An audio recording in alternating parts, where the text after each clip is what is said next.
पहले रहमान और रहीम और रुबूबियत का जिक्र किया, जिसमें रहमत दिलाई, और आगे में मालिक यौमिद्दीन। ये न भूलना कि बदले का दिन नहीं आएगा, वो आलम आएगा। जालिम जितने मर्जी जुल्म कर ले, यहां अगर उसे सजा नहीं मिलती, और इधर भी सारी नहीं देता, कुछ ही देता है, आगे भी रखी है उसके लिए, इधर भी नेकी का सारा अजर नहीं मिलता, आगे रखा हुआ है। मत भूले कि इधर फिरौन बन के फिरौनियत में मर जाएगा, आगे कुछ नहीं होगा। कहा ना, ऐसा नहीं है, इधर अगर कोई सजा नहीं, आगे नहीं बचेगा, आगे तो रखा हुआ है उसके लिए। कुलिल्लाहिल वाहिदिल क़हार है, उस दिन उसने पूछना है। हाँ, किस तरह तू फिरौन बना था, किस तरह तू नमरूद बना था, किस किस का हिस्सा खाया था, किस किस का दिल दुखाया था। आज हम कटहरे में और कुकरी बात माफ कैसे हो, बंदा माफ करेगा तो माफी होगी ना। ये तो बड़ा सख्त मामला है।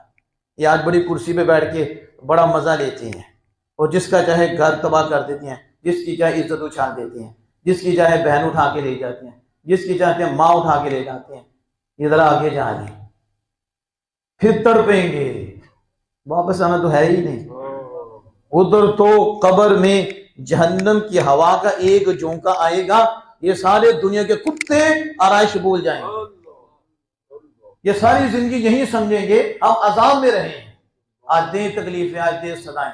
जाने कब्र में फिर तुम्हें समझ आएगी। और जो सहते रहे अल्लाह की रजा के लिए, अल्लाह के महबूब की रजा के लिए, बर्दाश्त करते रहे, इताअत करते रहे, सर्दी गर्मी बर्दाश्त करते रहे, अपने भाई बहनों की भी बर्दाश्त करते रहे, सहते रहे, हुकूमत की तरफ से भी, ये इदारों की तरफ से भी सहते रहे।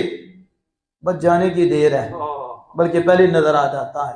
कब्र में एक ही जन्नत की हवा का झोंका आएगा, सारी जिंदगी की तकलीफें भूल जाएगा, समझेगा सारी जिंदगी जन्नत में रहा, ये हालत हो जाएगी। लेकिन मालिक यौमिद्दीन, इसे जरा तवज्जो से बड़ा करे, से रहमान पे न रुक जाए करे।